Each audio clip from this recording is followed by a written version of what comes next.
মহাকর্ষ ও অভিকর্ষ, gravitation and gravity, এটা ফিজিক্স প্রথম পত্রের 6 নাম্বার চ্যাপ্টার।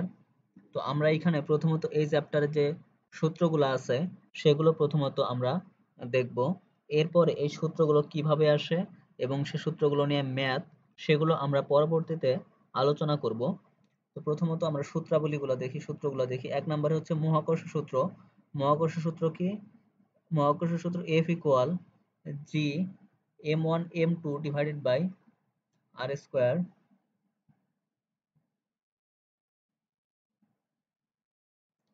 এখানে জি হলো সর্বজনীন মহাকর্ষ ধ্রুবক, জি এর পরিচয় হলো সর্বজনীন মহাকর্ষ ধ্রুবক, যার মান 6.673 into 10 to the power -11 newton metre square per kg square, newton metre square per kg square.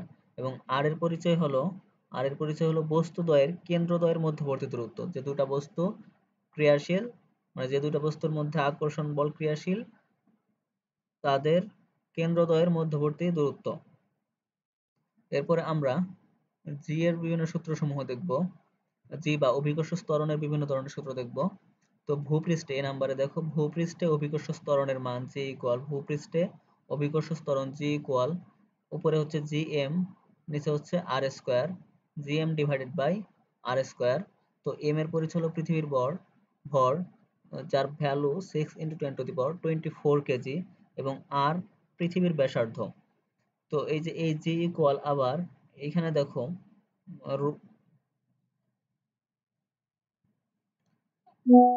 এই জি ইকুয়াল, আবার এই যে এটা লেখা যায় জি ইকুয়াল 4/3 পাই রো জি আর, এই দেখো জি ইকুয়াল 4/3 পাই রো জি আর। তো এই সূত্রটা কেমনে আসে এটা আমরা পরবর্তীতে আমরা দেখব, সূত্রগুলো প্রমাণ যখন দেখব, সূত্রগুলোর প্রমাণ যখন আমরা দেখব, তখন আসলে সূত্রগুলো কিভাবে আসছে তখন আমরা বিস্তারিত দেখব। এরপরে লক্ষ্য করো, ভূপৃষ্ঠ হতে এইচ উচ্চতায় অভিকর্ষ ত্বরণ, ভূপৃষ্ঠ হতে এইচ উচ্চতায় অভিকর্ষ ত্বরণ, সেটাকে জি প্রাইম দ্বারা প্রকাশ করলাম। G prime equal R divided by R plus H whole square into G. এই জি হলো ভূপৃষ্ঠ অভিকর্ষ ত্বরণ, এই জি এর পরিচয় কি? ভূপৃষ্ঠে অভিকর্ষ ত্বরণ, যেখানে পৃথিবীর ব্যাসার্ধ আর ইকুয়াল 6400 কিলোমিটার। আচ্ছা, ভূপৃষ্ঠ হতে এইচ উচ্চতায় অভিকর্ষ ত্বরণ নির্ণয়ের আরেকটা সূত্র আছে, এটা সি নাম্বারে দেখানো হয়েছে।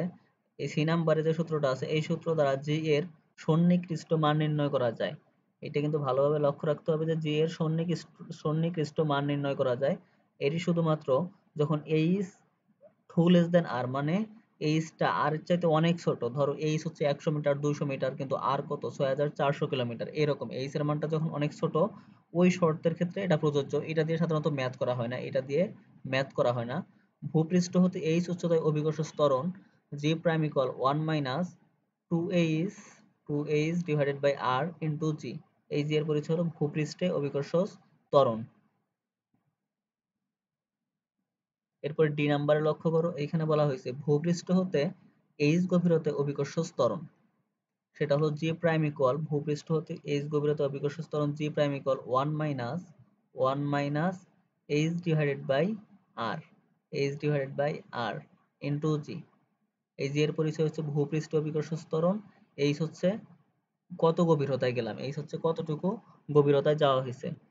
এরপরে আহ্নিক গতির কারণে কোন স্থানে অভিকর্ষ ত্বরণ নির্ণয়ের যে সূত্র, সেটা আমরা দেখব। আহ্নিক গতির জন্য কোন স্থানে অভিকর্ষ ত্বরণ বের করার সূত্র জি জি মাইনাস ওমেগা স্কয়ার আর কজ স্কয়ার ল্যামডা। তো এখানে ল্যামডার পরিচয় হচ্ছে অক্ষাংশ, ল্যামডার পরিচয় কি? অক্ষাংশ। তো অক্ষাংশ জিনিসটা কি সেটা আমরা যখন সূত্রগুলোর প্রমাণ দেখব তখন ওইখানে ভালোভাবে লক্ষ্য করব। আর ওমেগার পরিচয় কি? ওমেগার পরিচয় হচ্ছে পৃথিবীর কৌণিক বেগ, পৃথিবীর কৌণিক বেগ, যেটাকে লেখা যায় 2 পাই ডিভাইডেড বাই টি। তো এখানে টি ইকুয়াল কি? দেখো টি ইকুয়াল হচ্ছে পৃথিবীর পর্যায়কাল, টি ইকুয়াল পৃথিবীর পর্যায়কাল। পৃথিবীর পর্যায়কাল কত? 24 আওয়ার। পৃথিবীর পর্যায়কালটা মনে রাখবা 24 আওয়ার।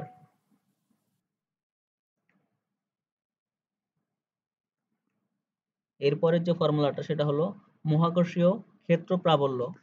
মহাকর্ষীয় ক্ষেত্র প্রাবল্যকে এখানে ইজি দ্বারা প্রকাশ করা হয়েছে।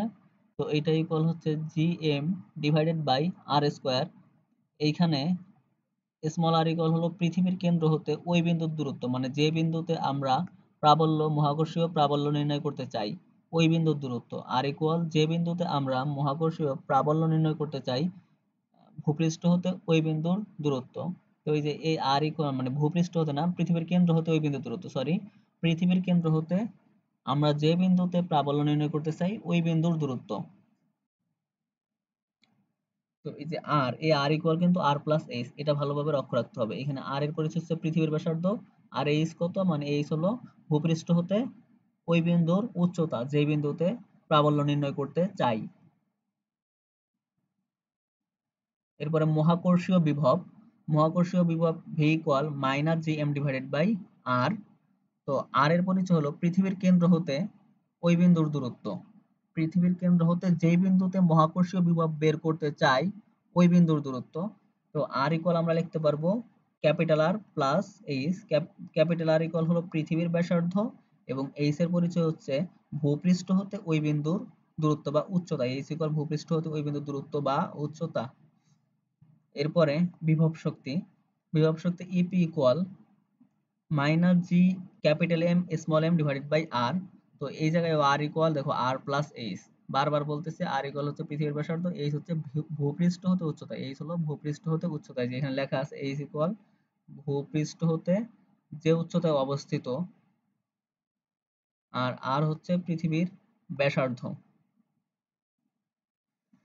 তো এই বিভব শক্তিটা আসলে পৃথিবীর কেন্দ্রের সাপেক্ষে বিভব শক্তি, বিভব শক্তি কিন্তু তল সাপেক্ষ, এটা মনে রাখবা যে বিভব শক্তি কি তল সাপেক্ষ।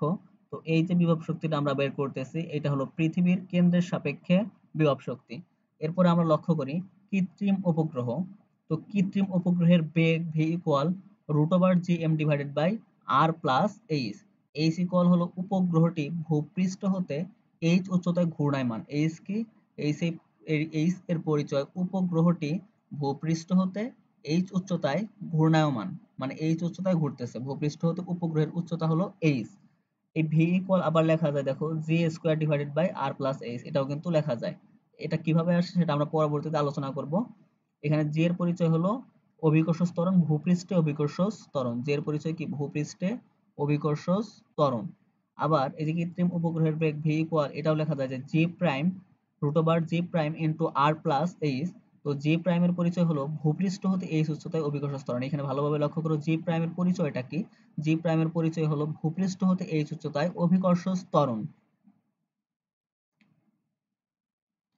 তারপরে কৃত্রিম উপগ্রহের পর্যায়কাল, পর্যায়কাল T equal 2 pi into R plus H divided by V, 2 pi into R plus H divided by V. V এর পরিচয় কি, ভি ইকুয়াল হলো কৃত্রিম উপগ্রহের বেগ। এখন টি ইকুয়াল আরেকটা সূত্র লেখা যায় সেটা হচ্ছে 2 pi divided by root over G M, 2 pi divided by root over G M into R plus H to the power 3/2। আবার পর্যায়কালের আরেকটা সূত্র লেখা যায় সেটা হলো 2 pi divided by root over G R square into R plus H to the power 3/2। এখানে জি এর পরিচয় হচ্ছে ভূপৃষ্ঠে অভিকর্ষ ত্বরণ। ভূপৃষ্ঠ হতে কৃত্রিম উপগ্রহের উচ্চতা নির্ণয়ের যে সূত্র, ভূপৃষ্ঠ হতে কৃত্রিম উপগ্রহের উচ্চতা H, H equal G M T square divided by 4 pi square whole to the power 1/3 minus R, এই যে মাইনাস আর। আবার এইচ স্কোয়ার, এইচ ইকুয়াল মানে উপগ্রহের উচ্চতা এইচ ইকুয়াল এটা লেখা যায় G R square T square divided by 4 pi square to the power 1/3 minus R. কৃত্রিম উপগ্রহের মোট শক্তি বা কাক্ষিক শক্তি, কৃত্রিম উপগ্রহের মোট শক্তি বা কাক্ষিক শক্তি equal minus half G capital M small M divided by R plus H. এরপরে দেখো মুক্তিবেগ, মুক্তিবেগ থেকে প্রশ্ন আসে। মুক্তিবেগ এ নাম্বারে দেখো ভূপৃষ্ঠে কোন বস্তুর মুক্তিবেগ ভিই, ভূপৃষ্ঠে কোন বস্তুর মুক্তিবেগ V E equal root over 2gm divided by R. এটাকে আবার এটাও লেখা যায় রুট ওভার 2gr। ভূপৃষ্ঠ হতে এইচ উচ্চতায় কোন বস্তুর মুক্তিবেগ, ভূপৃষ্ঠ হতে এইচ উচ্চতায় কোন বস্তুর মুক্তিবেগ V E equal root over 2gm divided by R plus H. পার্থক্য কি, এখানে আর এর সাথে জাস্ট এইচ হয়েছে, দেখো এখানে জাস্ট এইচ হয়েছে, আর এইখানে পার্থক্যটা কি আর এর সাথে এইচ প্লাস হয়েছে, 2 root over 2g prime into R plus H. এখন দেখো কেপলারের সূত্র, অনুসুরে গ্রহের বেগ, অনুসুরে গ্রহের রৈখিক বেগ v2 root over gms divided by a 1 plus e divided by 1 minus e। অপসুরে গ্রহের রৈখিক বেগ v1 equal gms divided by a 1 minus e divided by 1 plus e। এখন ms এর পরিচয় কি? ms এর পরিচয় হলো সূর্যের ভর, আর a এর পরিচয় হলো অপসুর ও অনুসুরের মধ্যবর্তী দূরত্ব ডিভাইডেড বাই 2। এর পরিচয় কি? অপসুর ও অনুসুরের মধ্যবর্তী দূরত্ব ডিভাইডেড বাই 2। এরপর আরেকটা সূত্র দেখো, এই যে t1 square divided by r1 cube, t2 square divided by r2 cube, t3 square divided by r3 cube equal constant.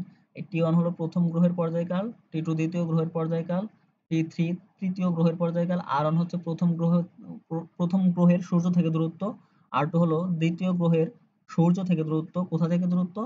সূর্য থেকে দূরত্ব। আর r3 হচ্ছে তৃতীয় গ্রহের কোথা থেকে দূরত্ব? সূর্য থেকে দূরত্ব।